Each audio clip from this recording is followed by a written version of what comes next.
Showtime, Mr. Hirsch.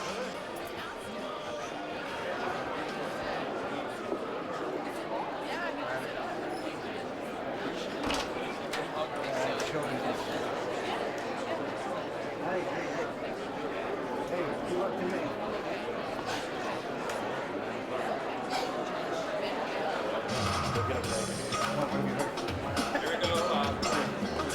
Good evening, ladies and gentlemen, and welcome to the Celebrity Showroom. Tonight, John Esquagi is proud to present America with Glenn Hirsch. And now, please welcome the comedy of Glenn Hirsch. Whoa, thank you very much. Thank you very much.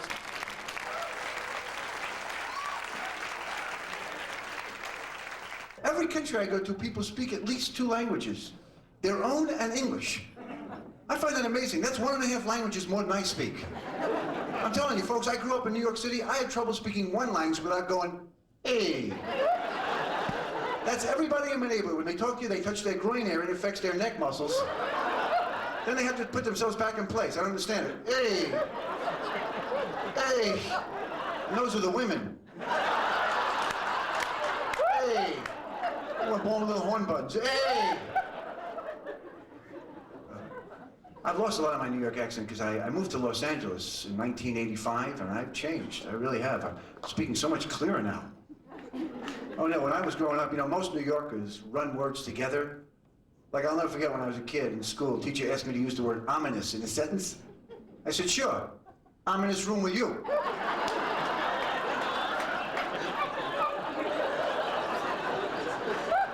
Now I'm speaking so much clearer because I've learned how to use my upper lip. I can say whole words now, like sweetheart. Complete sentences like, sweetheart, we've got to go now. You know, I'm the only one in my family who can understand, folks, and my brother was up here right now. He sounds just like this. Go.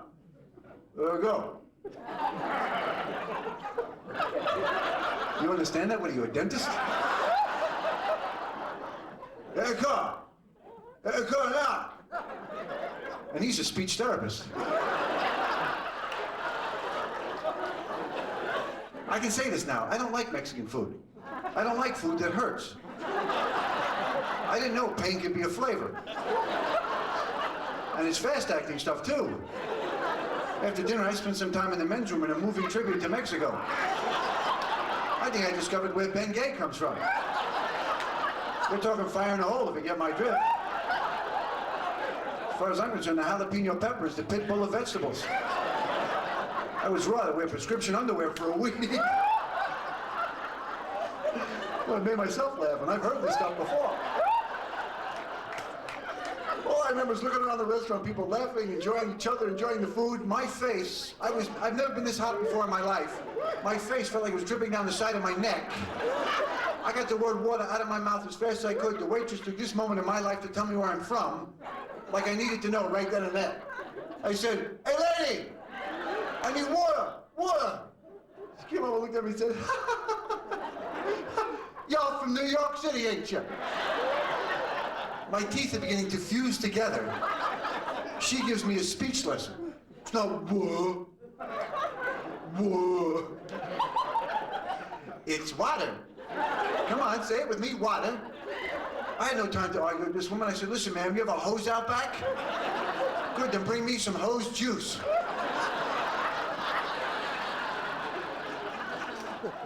My sense of humor has taken me to places I never thought I'd go. I went to Taiwan this year. Anybody ever been? Have you? Longest flight I have ever been on in my life, folks, to Taiwan. We had 2 dinners during the flight, Christmas and Easter. And it was a longer flight for me because I had a middle seat. Yeah, between 2 rather large people. Nothing against them, but they had plenty against me. Man, I was wasting my seat so tight when I tried to eat, I felt like a pigeon.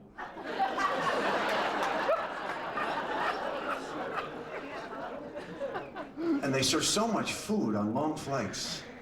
I don't know who chooses the food. One of the meals, they serve brie. Brie on an airplane. Brie, this is the cheese that smells like a gym locker. On an airplane. I opened it up and the oxygen mask popped down. Guy next to me realized it was cheese, tells me to put my shoes back on. I hadn't seen my feet in 11 hours. And then I fell asleep sitting up, long flights. I don't know how you are, but I fall asleep sitting up in an airplane seat. I fall asleep in that village idiot look. My head goes back and my mouth opens up. A little drool, very attractive. And it's involuntary. I'm afraid to find out. I think if my mouth didn't open up, my neck would rip. It's like a Pez dispenser. But it's a very dangerous position to fall asleep in. A long flight. I woke up with a mouthful of peanuts. And some little kid going, "What's your score, 27, 26? Man, women are unbelievable. You really are, ladies. I went shopping with my wife recently. It was an all-day event. It was a learning experience. We stopped at every store. You know what I learned? Women's clothing is treated with a lot more respect than men's. There are stores dedicated to women's underwear. You walk in, they're hanging by size and color. Men's underwear comes 3 to a pack, wrapped in plastic in a bin. I'm starting to take this stuff personally. Ladies, when your underwear gets old, you just throw it away, right? When men's underwear gets old, it becomes a rag. It's still around the house, but we're not in it anymore. My wife doesn't even wait. "Glenn, that underwear looks ratty. Am I putting this lemon pledge in your butt and sitting in that chair? And dragging your ass across the coffee table? Thanks, son. Love you." I'll be honest with you. I never know when my underwear passes over the rag. I don't put on a pair and then stand in front of a three-way mirror. I'm not that thorough. I would still have underwear from camp if she'd leave me alone. I'm comfortable. And you know why? Because men don't really care about things we can't see. Guys, do you know when women do the dishes, they wash both sides of the plate? It's amazing. My wife spends an hour making sure the back of her hair looks good. Huh? I don't really care what mine looks like, because if you're looking at the back of my head, I'm walking away. I've told her 100 times that the back of her head doesn't really matter, because if a man's behind a woman, he's not looking at her head. When you become a parent, it's amazing how life changes. Even little things.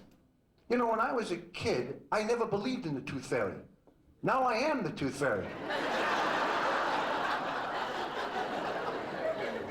I'll be honest with you, folks, I don't understand multiple marriages. People who get married 2, 3, 4, 5 times in one lifetime. I'm sure it's nice if you need to, but I couldn't do it again. I've been married once for 15 years. I don't think I could start again. Well, it's not that much, but it is the longest marriage in the state of California, but it's not really that much in terms of the country. But I couldn't start all over again. I really couldn't. I couldn't imagine having to learn everything about another woman. How exhausting. My wife has 10 personalities I haven't even met yet. If this one doesn't work out, I'm getting a cat. Every time I go away, when I come home, there's something new. Last time I went away, when I got back, there was a new bed. I didn't want a new bed. She wanted a new bed, so we compromised. We got a new bed.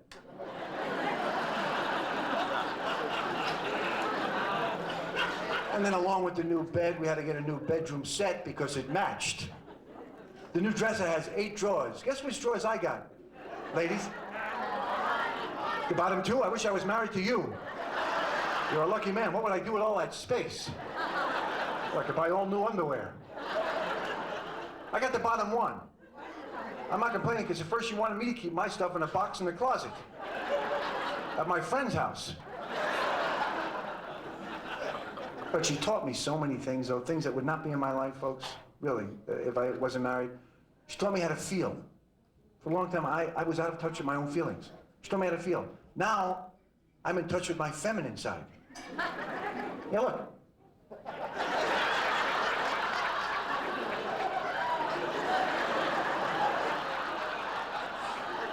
You know the place I had the most trouble communicating? Of all the places I've been? England. Have you been? Unbelievable. You know why? I realize why. You know, they speak the Queen's English. I speak Borough of Queen's English. Big difference here. They are so different. The English are so much more patient than Americans. If you've been there, you know this. When the English line up, they queue. They queue. When Americans line up, we why. Why are we standing here? Why aren't we moving? Why am I doing this? Hey, let's go! And they queue for everything in England. They really do. I couldn't get over it. I had to go to the bathroom, which, by the way, the English call the loo.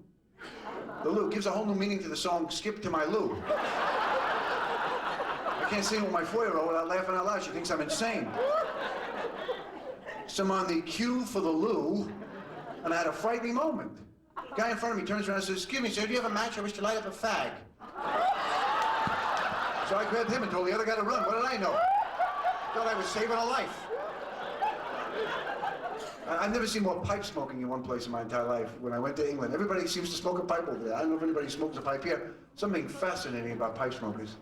They stop using their necks. The pipe becomes a handle to move the head.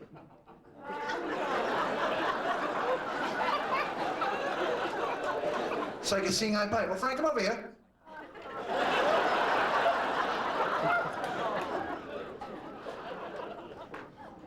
And they give choices on road signs in England. I'm telling you, they should have told me all this before I got there. I'm driving with my friend one day, we passed a sign that said London, 56 miles or 90 kilometers. So I said, hey, let's take the 56, we'll get there quicker. Of course, it was England, he was driving on the right side, and I was talking out the window to a guy in another car. Well, that driving on the other side is very confusing. Maybe you've dealt with it in Europe or maybe in the Caribbean. It's wacky. I was crossing the street in London one day, a car was coming down the road. I could not remember how to get out of the way. Thank God the driver was smoking a pipe, was hanging right, so I dove left. Then the nicest thing that ever happened to me in London. I didn't realize it till later on when I got home and thought back how nice it was. I'm in a hotel one night. He called down for a wake-up call for the next morning. A wake-up call. The next morning, there's an Englishman in my room going, "Glenn, Glenn, it's time. Oh, you look so comfy. I'll give you another 5. I'll just go get a fag." That's when I popped out of bed. I was dressed before my feet hit the ground. Thank you very much, folks.